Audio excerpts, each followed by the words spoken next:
In one of the most intense Judge Judy courtroom sessions, a dispute that began quietly between two neighbors turns into a serious case of negligence, responsibility, and dangerous animals. The case centers around a couple living in a house on the left side of a shared property line. They own a single pit bull, which they say was safely inside their fenced yard. On the other side are the defendants, a neighboring household that owns 4 dogs, 3 pit bulls, and 1 chihuahua. From the very beginning, the number of dogs raises concern in Judge Judy's courtroom. Judge Judy opens the case with a series of direct, carefully calculated questions. Are you neighbors? Do you live next to each other? Do you both own dogs? With every answer, the outline of the case becomes clearer.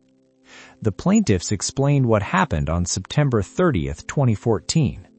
According to them, the defendants' dogs broke into their yard and violently attacked their dog. This was not a minor scuffle. It was a brutal attack that left their pet seriously injured and in urgent need of veterinary care. Judge Judy immediately asks for evidence: photographs of the injuries, veterinary bills, official reports. The photos clearly show a wounded dog, and the vet bills total $986, not including medication costs. The plaintiffs insist their dog did nothing to provoke the attack and never left their own property. The defense does not deny that their dogs caused the injuries. Instead, they attempt to shift the blame. The defendant claims that the neighbors tampered with the gate, suggesting the incident was a setup, that someone intentionally allowed the dogs to push through and enter the yard. Judge Judy pauses the courtroom drama and narrows the issue down to one critical question: where is the proof? A fiancé is called to testify. He claims he saw the neighbor, a tall man with a ponytail, near the gate on the day of the incident. However, Judge Judy demands precision. What time was it? What exactly did you see? What were you doing at that moment?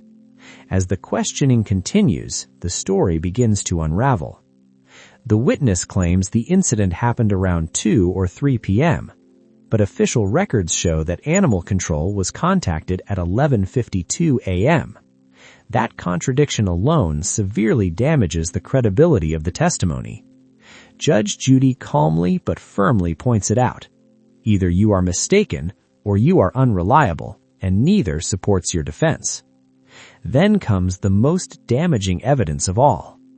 Animal control reports reveal that the defendants' dogs were not simply out of control that day. They had been roaming freely in the neighborhood for 2 full days. Even more troubling, another incident showed that another dog had been killed weeks earlier. At this point, the case is no longer about a broken gate. It is about reckless ownership. Judge Judy delivers a stern warning. When you own dogs capable of killing another animal, your responsibility is absolute. It doesn't matter how the dogs got out. Once they are out of your control, you are legally responsible. The defendant's counterclaim, requesting compensation for stress, lack of sleep, and emotional distress, is dismissed outright. Judge Judy calls it ridiculous and unsupported by law. Finally, the verdict is delivered.